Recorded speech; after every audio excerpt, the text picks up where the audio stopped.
London and Frankfurt listed BlueJay Mining has as its flagship project the Pitifik titanium asset in Greenland, which it hopes to bring to production in 2018. Rod McIllree is Chief Executive. He joins us now. Rod, welcome. News this morning on the feasibility study of this project. Update us on what you're telling investors. Sure, look, I guess it's one of these overnight success many months in the making. This feasibility initiation has been sort of underway for quite some time. We're now ready to sort of integrate the various pieces of that puzzle. We expect that feasibility will be completed sort of January. We've sort of said Q1 next year, but we expect to do it a bit quicker than that. Yeah, the most recent developments as well include the bulk samples that you've released. And in fact, you were hoping to get this done by the end of the year, and of course here you are now on target. Explain a bit more about what the bulk samples are telling you. Well, the bulk samples were important really from the point of view of customer engagement. What we needed to do was twofold. Firstly, demonstrate that we had the ability to extract large volumes of material from this particular location in Greenland. And the second one was to confirm from a customer perspective the quality of that material, both in terms of contaminants and titanium dioxide content. So now both of those are going very well. That customer engagement process really is a key marker for this company moving forward.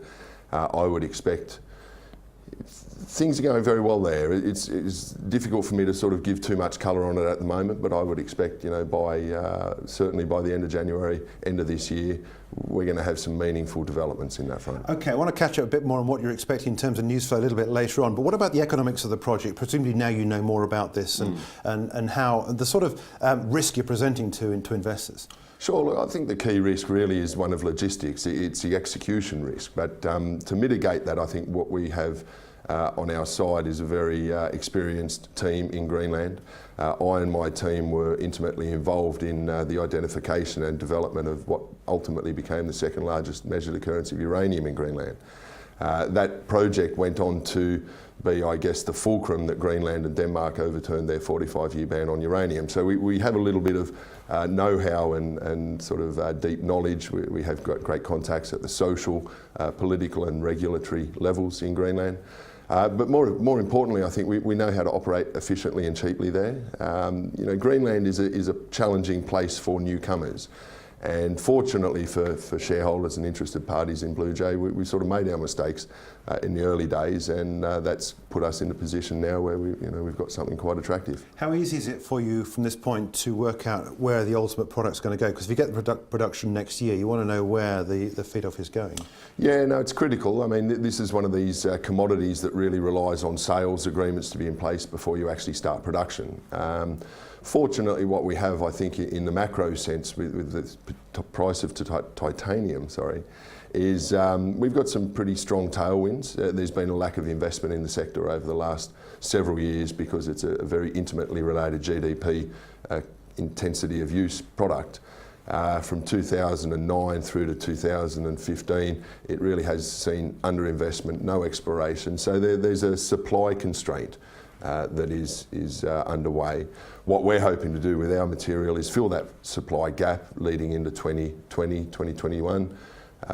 Things look quite positive out till then. Ours is a superior product in many ways because it's actually what's akin to a hard rock source of ilmenite. It's been mechanically eroded and sort of deposited along a marine terrace, but we haven't had that sort of 500 million upfront capex to build the mine, to crush, grind, wash, concentrate. Mother Nature's done all that for us, so we're in a fortunate position in that regard. When is production expected? You say 2018, that's a long period.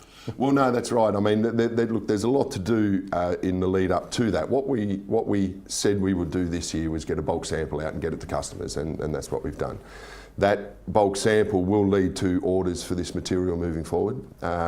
Those orders will allow us to will give us the confidence to extract what will be somewhere between 30 to 50,000 tonnes of heavy mineral concentrate. Now, there's a lot to talk about this project, but fundamentally it's a coarse grain material. So what we are able to do on site is extract 30% of the material that is larger than the ilmenite crystal itself. That has the net effect of increasing the grade by 30% because the volume decreases by a similar amount. Now, that material will be shipped to the group that we're talking to. They're a very large titanium end user, let's say, and that will facilitate what will be larger orders for 2019. So that 50,000 tonne, 30,000 tonne will be one boatload. So what I think people should look at here is what we have done is we've gone through the exploration process, we've discovered. We're now going through the sort of the feasibility process with a bulk sample. We've demonstrated our ability to get material out of here. Now we're going to scale it. And that's what the next 2 years are about. What about the costs in getting to where you want to be? Do you have the money to do this? Or you're going to have to fundraise again? Yeah, look, I mean, we still have £4 million. I think over our entire life we've only raised 8.5 million, and we've done those at market prices. We have a very supportive shareholder base. We've got some very large UK institutions. We've got capital out of North America, we've got M&G here in the city. So I don't think necessarily it's going to be difficult to fund the next phase of work and growth. But keep in mind that the directors and the people who are implementing this project are very large shareholders. We're very conscious of dilution, and I think what we're starting to see here, because of our quality, the fact that the material is homogeneous is turning out to be a key characteristic. Those two items will allow us to maybe lean on our customers a little bit to sort of maybe assist us with some various aspects of this, as well as sort of maybe some debt finance. So let's wait and see how it unfolds. But yeah, look, we've got some clients delivering some questions. I'm going to quote this directly from here. What impact would a substantial drop in global asset prices and commodities have on BlueJay? I think the way to look at this possibly is to ask you the question about titanium prices as they are at the moment, and what your cost of production is, and how much of a margin have you got there, assuming there's a drop-off in titanium prices at current levels. How much of a drop from current levels could you sort of sustain and still remain profitable? Well, look, I mean, these numbers need to be independently verified, but we have done some internal sort of scoping, early sort of assessments, and we believe, based on the simplicity of the processing, the fact that there is only ilmenite here is actually a blessing as well as a curse, and we can come to that in a second. But by and large, this is a very low cost production to produce 1 tonne of ilmenite delivered. Now, we estimate that into Asia we should be able to do that for, let's say, $50 to $60 delivered. Into North America it's much less. That differential is largely related to the shipping cost. But relative to other participants who have to process their ilmenite several times to produce different characteristic streams, we only have to do it once. So that the capital cost and the operating unit cost for us is going to be quite low. So with respect to our ability to survive any major fall in global asset prices or titanium prices, this will, in my mind, and our internal numbers strongly suggest this will be one of the lowest cost producers of this material globally. Let's go back to that point you mentioned about the ilmenite and the pros and cons around that. Explain more. Well, look, what we have is purely an ilmenite-only project. Now, certain parts of the industry would see that as a negative because we don't have some of the higher value, other sort of value-add commodities such as leucoxenes, rutile, zircons. But what we have here is a very, very high-grade occurrence of ilmenite that is very simply separated from the waste material around it. That enables us to only have 2 or 3 processing steps to produce a very high quality ilmenite concentrate. Now compare that to other groups who have to have multiple steps on each commodity or each crystal to produce multiple crystals. This puts us in a very low capital and low operating part of the cost curve. Yeah. So that's the downside, not having them, but the upside is it actually improves our process efficiency and our ability to concentrate this ilmenite very, very cheaply. And of course makes it more appealing. Okay, another question is what do you see as the top 3 biggest risks that you're facing at the moment? Clearly you've got a good product, you're in a good place, you've got a good price potentially, you're hoping for 28 production. What do you see as the risks to the operation as things stand? Look, I guess from people looking at it from the outside, they would immediately look to the timeline to exploitation. How long will it take the Greenland government to approve this process? My response to that would be that we are well advanced and have regular dialogue with the regulators. They've voiced their support for this project multiple times, both in their national media and at the bureaucratic and administrative level. We don't necessarily see the permitting of this project because of its benign environmental impact as being a challenge. You know, you've got to keep in mind we're a team of guys who got Denmark to overturn their ban on uranium. So getting a mineral sands exploitation licence through the system is not going to be as challenging as that. The second one would necessarily, I guess, be the pricing environment for the commodity. So what you have, as I mentioned before, is that titanium is very intimately linked to GDP growth.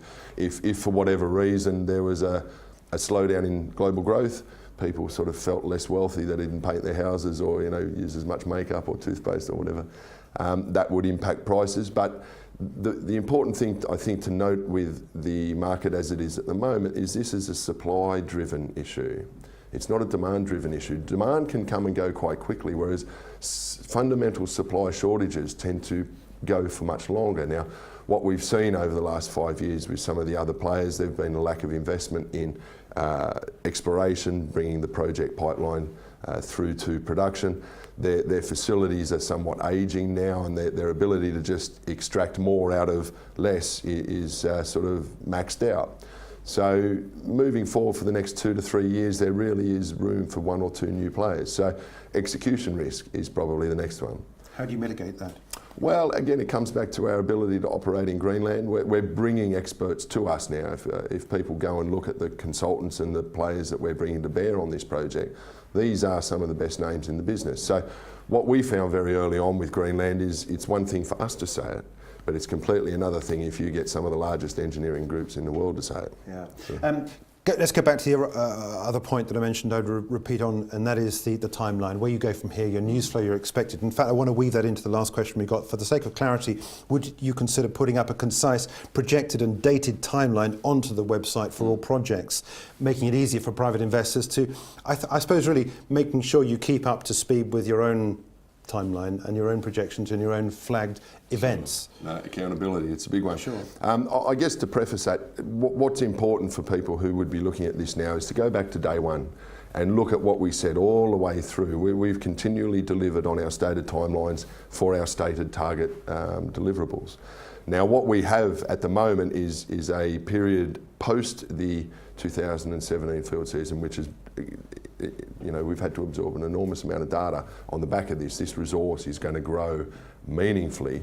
There's an enormous amount of inputs that now need to be put into the feasibility. Once we get a handle on the timeline for that feasibility, the governments, we've already been speaking to them again about the permitting time that they expect it to take.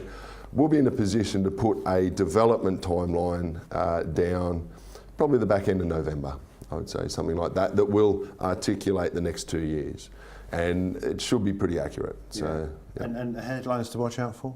I think that there's 2 key value points in this project moving forward. One is the resource upgrade. The second one is the mining licence approval process. So the EIA, SIA, there's a lot of concern about that process because I think it comes more from a misunderstanding of what Greenland really is about. There's a concern that the Greenland government will stop projects moving forward because of the environmental impact.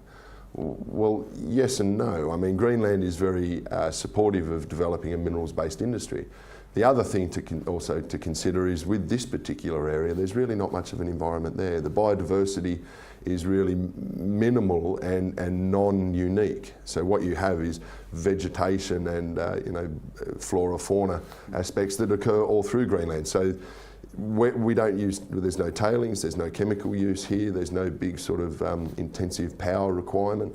We draw this sediment from the beach, remove the oversize, take what it is that we like, and then the aesthetics of the area doesn't really change. Yeah. Briefly, I want to show the share price. I think 130% up this year, 17.25 pence. This is the London listed share that we're showing now. What's your message to shareholders, to investors, when you're looking at this sort of value?